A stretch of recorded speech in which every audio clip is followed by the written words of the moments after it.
Welcome to Menopause Monday, and today I'm talking about why you might be always feeling tired with menopause. It's one of the most common problems out there, and it's one that can last a short period of time. It's one that can go on for quite a long period of time, and it can actually be really debilitating. So I've got my 7 sort of top tips as to why you are feeling tired, and then I'll share my solutions with you as well, because it could be one, it could be several factors that are affecting how well you are sleeping. So firstly, during the menopause, we are just going through huge hormonal changes. Again, it's a stress to the body, a bit like when you're going through puberty. If we all recall teenagers, all they seem to do is sleep.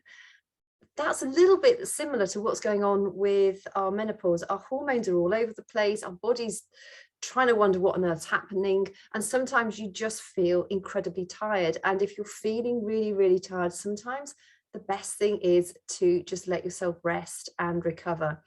However, if that's having a negative impact on your lifestyle, if it's meaning that you can't function properly at your job, I would also highly encourage you to get things like your thyroid function checked out at the doctor's. A low thyroid can make you feel really, really fatigued. It can also lead to weight gain. It's something that they can test for at the doctor's surgery.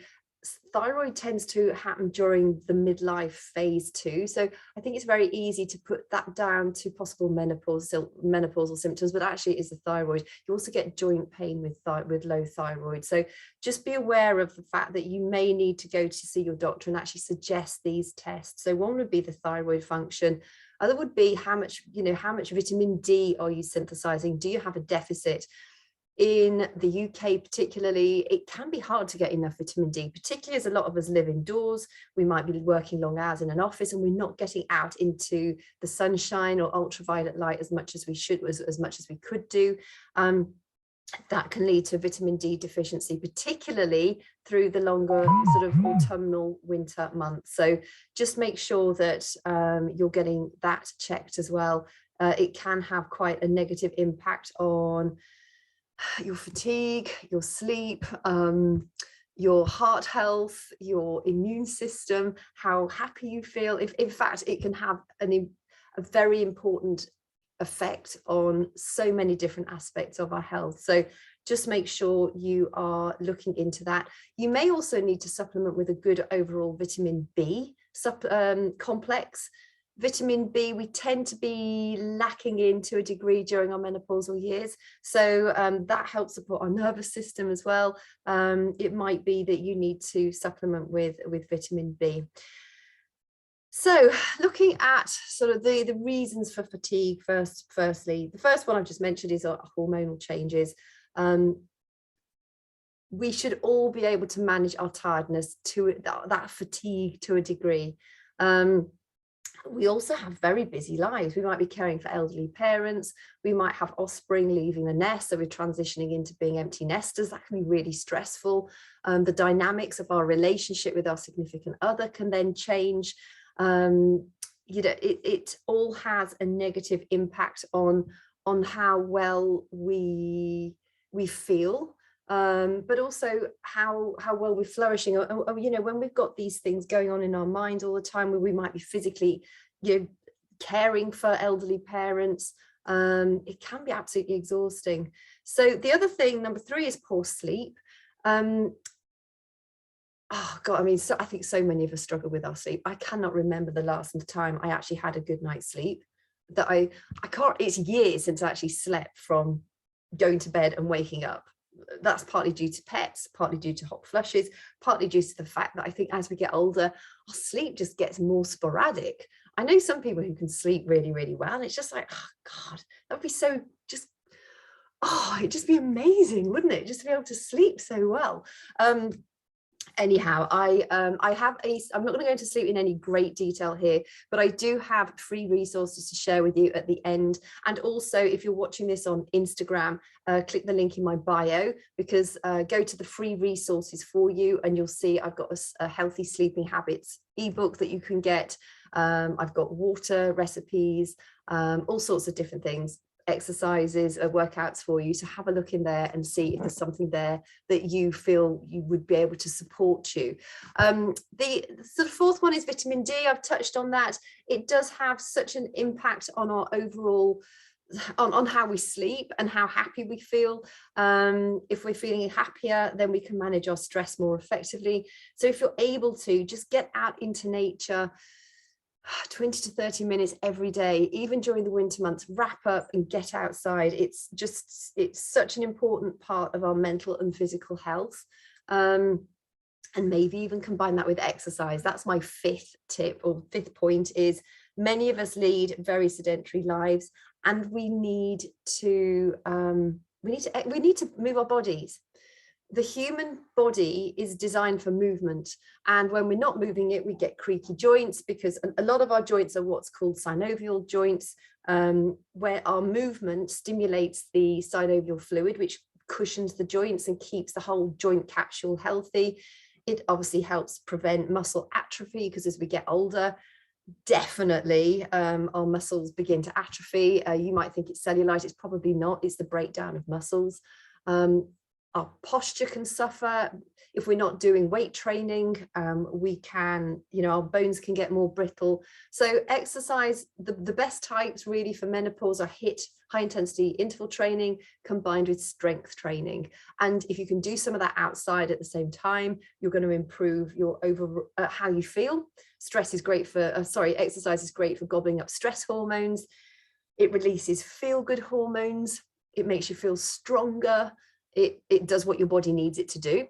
It helps to detoxify the body. There are just limitless benefits of exercise. And if you can do it outside, then you get your kick of vitamin D as well.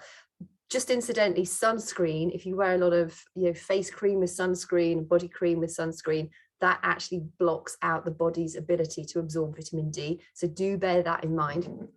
The next one is our diet. I think it's very easy, particularly as we go through the menopause, like when we go through the period, during our sort of menstrual years, you probably get those sugar cravings that sort of week leading up to your period. I did. I was just like, I'm not much of a sweet tooth, except for that week when I was leading up to my period. And I speak to so many ladies who say, I never used to have a sweet tooth, and all of a sudden, all I want is the sweet stuff. When you are eating a diet that's plentiful, and I'm not talking about deprivation, I'm not talking about cutting out food groups, I'm talking about healthy, balanced food, using food as fuel. So healthy, lean protein, healthy fats. Fats are it's vital for us during our menopause. I've got a previous Menopause Monday all about the importance of cholesterol, and it also goes into vitamin E in quite a lot of detail. If you're a bit unsure about fats, listen to that one. Healthy fats are incredibly important for us. Lots of vegetables at each sort of main meal, so probably lunch and dinner. I eat vegetables for breakfast sometimes too, and I have to say, when I eat vegetables for breakfast, I feel so much better. I feel fuller for longer. I feel more energized. But vegetables, certainly 2 to 3 times a day, are going to really help you. The fiber in there is going to feed the healthy bacteria in your gut. Digestive system is incredibly important for our mental health and our immune system. So make sure you're getting a lot of vegetables, and try and eat a variety of colors. Fruit gets a bit of a bad rap. If you can eat berries, that's probably the best type of fruit. But if you can have half of your plate full of veggies and the rest small amount of lean, healthy protein, and the rest some kind of starchy carbohydrate, healthy carbs, not sort of white pasta, you're going to be pretty good to go, to be quite honest. Water is another one, actually. Water is incredibly important because 73% of our brain is made up of water. I think our lungs are 90%. It's crazy how much of our body is actually made up of water. In my free resources, I've got some healthy, really cleansing water recipes for you. So if you struggle to drink water, take a look at those, because it's nice when you sort of pimp it up a bit. To work out how much water you should be drinking on a daily basis, the 8 glasses is a bit of a misnomer, or 6, or whatever they say, because first, how big's a glass, and how, what is your body like? So if you divide your body weight in pounds, And then that answer is the amount of fluid ounces that you should drink a day. So if you weigh 200 pounds, you should be drinking 100 fluid ounces of water every day. And if you're having a lot of hot flushes, you probably want to drink more. If you live in a very hot or very cold climate, you need to drink more. If you have a very strenuous job, you need to drink more water. So just bear that in mind. And also, incidentally, obviously hot flushes can really play havoc with your sleep as well, because I don't know about you, when my diet is not on point, or when I might have had an extra glass of wine at night time, I struggle during that night. I wake up and I just like volcanic eruption, and it's just really unpleasant. So if you are having a lot of hot flushes, know that your diet, what you eat, not diet as in restriction, but diet, the food that you eat, is going to have a large impact on your hot flushes. And also you'll find caffeine, alcohol, sugar, tiredness will also trigger more hot flushes, and in some cases spicy food as well. Doesn't do it so much for me, but I know a lot of people, they have spicy food and it's poof, another hot flush. And then finally, stress management. The majority of our symptoms related to menopause are due to our adrenal health. I talk about adrenal health a lot, but it's because it's so important.